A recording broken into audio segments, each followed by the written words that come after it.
Alors qu'il se promenait dans les rues du 18e arrondissement de Paris, le samedi 26 mai 2018, Mamadou Gassama, un immigré malien de 22 ans, a vu une foule entassée devant la porte d'un immeuble.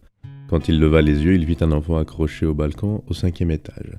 Puis il commença à grimper sur la façade pour sauver le garçon.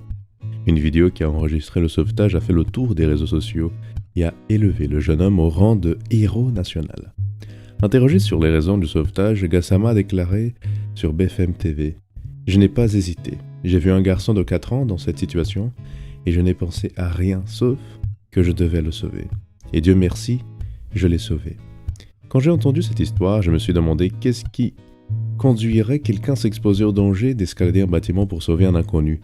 Une telle scène n'est pas habituelle de nos jours, n'est-ce pas? Le chemin le plus confortable n'est pas celui de se préoccuper avec les problèmes des autres. Et toi, que ferais-tu? Dans le livre de Romains, chapitre 15, l'apôtre Paul dit qu'un chrétien devrait s'impliquer pour aider ceux qui ont besoin de soutien. Sa vie devrait se décentraliser et penser à l'autre. Dans le verset d'ouverture, il déclare: « Nous qui sommes forts, nous devons supporter les faiblesses de ceux qui ne le sont pas, et ne pas nous complaire en nous-mêmes. » Le pourquoi d'une vie qui pense à l'autre est présenté au verset 3, « Car Christ ne s'est point complu en lui-même. » Agir avec les autres comme le Christ a agi envers nous, c'est le grand principe préconisé par Paul.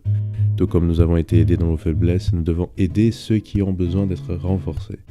Si nous nous impliquions davantage et que nous nous en soucions davantage, il y aurait moins de morts et plus de héros rapportés dans les journaux télévisés.